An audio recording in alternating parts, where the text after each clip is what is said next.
Hello again, everyone. Edwin Leonard back once again. In this YouTube astrological segment, I'm going to be talking about Venus, sextile or trine Pluto in a natal chart. Now, some of you may remember when I first started my YouTube astrology channel, I did a series on the aspects in a natal chart. They're a little bit concise.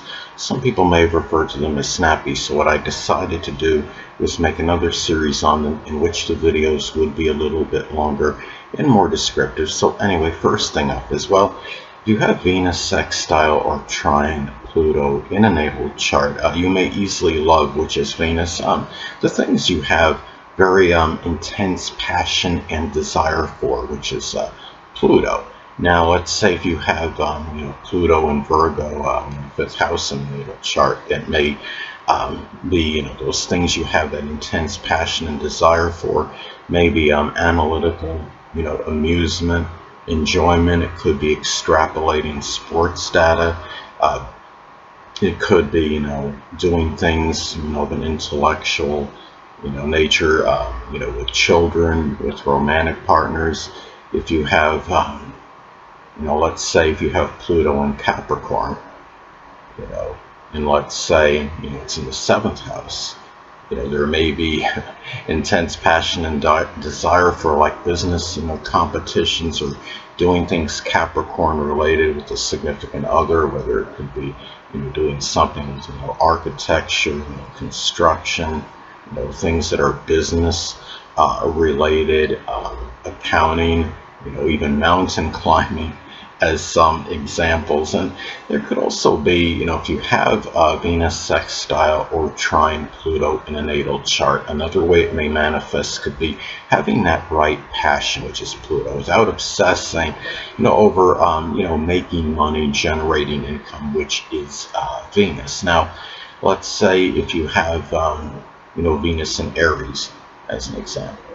Money may be made, doing something with the military, or speech pathology, physiology. It could be doing some, something that involves a profession that's connected with the head, such as helmet or hat design, headgear. It may be doing something with combat sports, whether it could be karate, boxing, judo, wrestling, as some examples. And also, too, you may readily value, which is Venus, transformation, which is Pluto. And what's positive is if you value, transformation, or whatever you value, you may often be proficient at because you put, that emphasis on it. You put that as something that's important to you. And the thing is, now let's say if Pluto is in the first house, that could be, some physical related, transformation. It could be due to working out vigorously, transforming the physical body. If Pluto is in the 12th house, is another example.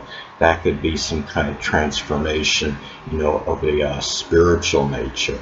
Or you may be trying to transform the lives of those, that are less fortunate, or those that have been imprisoned, as some examples. Now, another thing too is that these aspects, I would say, could be auspicious for, rebirth and, regeneration, which is Pluto, which would benefit, one's self-worth. I understand, which is Venus. Now, I understand that could be true regardless of aspects in a natal chart, but it can be more pronounced and emphasized and have more, more positive impact, even, I would say, with these aspects as opposed to most others. Now, the thing is, if Pluto is in the 10th house, as an example, that could simply be, rebirth of one's career or one's business. Pluto in the 7th house may be some rebirth or regeneration connected with, competition.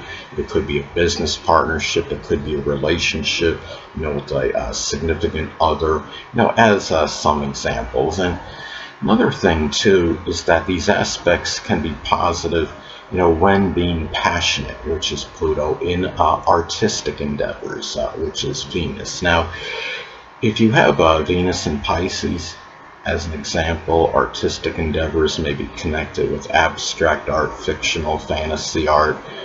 Venus in Aquarius may be art that's more, like innovative, ingenious. It could be unusual. It may be art that is done, through a computer, online on a computer. If you have, say Venus and Aries, artistic endeavors, maybe pioneering. They could be, connected with the military or combat, battles.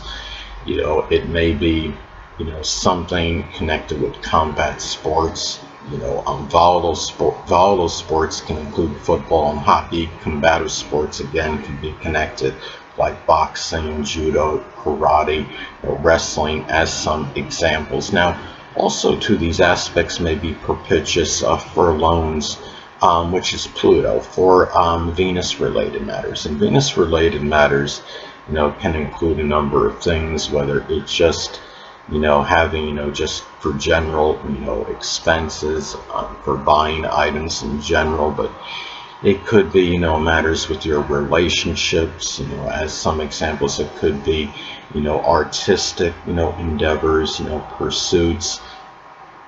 It could be for the development, of your talents and abilities, such as, going to some school for training, in those matters, as some examples. And the thing, about, these aspects too, what's favorable, it could be favorable, for money, which is Venus.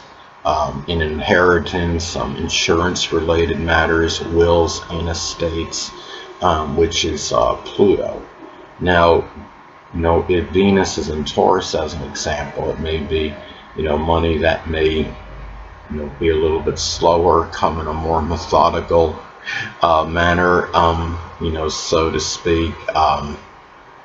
The thing is, Venus and Aries may spend the money rather impulsively and, abruptly. Venus and Taurus is more, be a little bit more prudent, I would say. In the monetary matters, Venus and Capricorn can be, about the money, for business-related, career-related matters. Now, another thing too is that the relationships, which is Venus, with intimate connections, which is Pluto, can be positive, can be favorable. Let's say, if you have Pluto in the 8th house, those intimate connections can be very deep, or maybe maybe involved in something with the occult, which includes astrology. There may be some interest in psychology. And from those people, if Pluto is in the 4th house, you may simply feel very close to home with those intimate connections. Now, also, too, these aspects can be auspicious for meeting that desire, which is Pluto, for peace and tranquility, which is Venus. Now, Venus, is in the zodiac sign Cancer, as an example. It could be simply having that peace and tranquility in one's home life, along with that safety, that security, as an example.